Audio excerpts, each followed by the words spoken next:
जय शिवराय मित्रांनो. आज आपण थंडी संदर्भामध्ये बऱ्याचशा गोष्टी जाणून घेणार आहोत आणि सगळ्यात महत्त्वाचं म्हणजे आपल्या जिल्ह्यामध्ये कशी थंडी चालू आहे सध्या त्याबद्दलही कमेंट करा. मागील 2 दिवसात थोडा फरक पडलेला जाणवतो त्या संदर्भात कमेंट्स करा. तर बघा, 1 जानेवारी ह्या नवीन वर्षाच्या सुरुवातीपासूनच थंडीचा प्रभाव जो आहे तो बऱ्यापैकी कमी होतोय आणि महाराष्ट्रातील शेतकऱ्यांना आणि पिकांना चांगला दिलासा मिळणार आहे.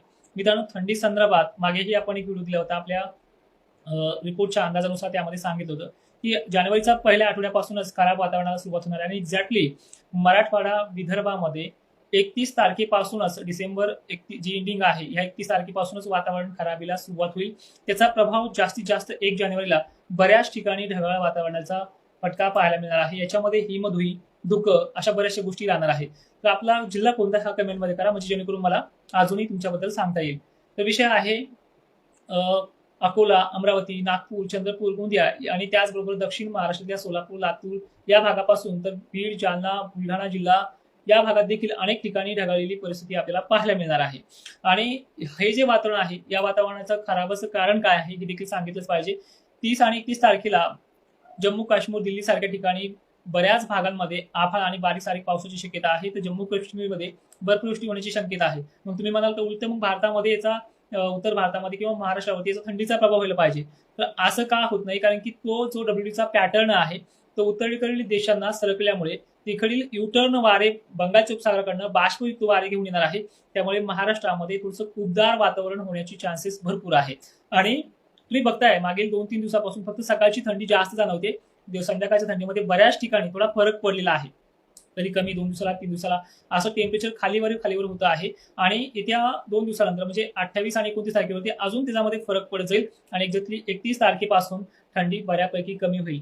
आता 1 जानेवारी जरी थंडीची तारीख कमी होणार असली तरी बी 4-5 दिवस थंडी कमी, पुन्हा 1-2 दिवस वाढ, 8-9 तारखेला परत ढगाळलेल्या वातावरणाला सुरुवात, वातावरण 10 तारखेला पण जाऊ शकतं. कारण की हे वातावरण 3-4 दिवस राहणार आहे.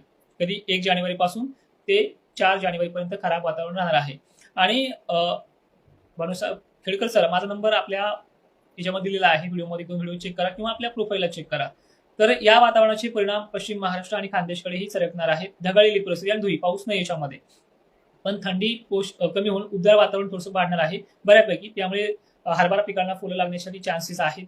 त्यानंतर खरबूजवाले पण थोडी परेशान आहेत, त्यांच्यासाठी चान्सेस आहेत. बऱ्यापैकी 4-5 दिवसामध्ये उबदार वातावरण आणि ते 8 दिवस पण टिकू शकतं असं काही नाही, पण बराचसा प्रभाव त्याच्यामध्ये कमी होणार आहे. तर यानंतर जर आपण पाहिली परिस्थिती पुढील काळामधली, जसं की 12 जानेवारी आणि 13 जानेवारी या कालखंडातही परत ढगाळलेलं वातावरण आहे. म्हणजे जानेवारी महिन्यामध्ये 8 दिवसाला 12 दिवसाला वातावरण ढगाळलेलं होऊन थंडीमध्ये मेंटेन अशी पद्धत चालणार आहे. जी पद्धत आता डिसेंबरमध्ये जशी सुरुवात झाली, 1 आठवडा खराब गेलाय, नंतर 8-8 दिवस थंडीच्या लाटा येत राहिल्या, बऱ्याच ठिकाणी झोंबणारी थंडी जाणवली. अशा सगळ्या परिसरामध्ये या थंडीचा प्रादुर्भाव आपल्याला पाहायला मिळाला. त्या थंडीला आता ब्रेक लागते. म्हणजे ब्रेक म्हणजे कायमचा नाहीये. तुम्हाला मी अजूनही समजून सांगतो. जसा डिसेंबरकडे गेला तसा जानेवारी मीडियम चालणार आहे. कधी जास्त कधी कमी असंच चालणार आहे. याच्यामध्ये एकसारखी थंडी राहणार नाहीये. आणि फेब्रुवारी मीडियम पेक्षाही मीडियम 2 मध्ये चालणार आहे. तिथे फक्त सकाळच्या पारी जाणवू लागेल. आणि मार्च महिन्याच्या थंडीचा प्रभाव मार्च महिन्यामध्ये पहिले 1 आठवडा चालेल आणि तिथून उष्णता वाढायला सुरुवात होईल. यंदाचा उन्हाळा कडक आहे. सगळ्या गोष्टी तुम्हाला मी सांगितलेल्या आहे.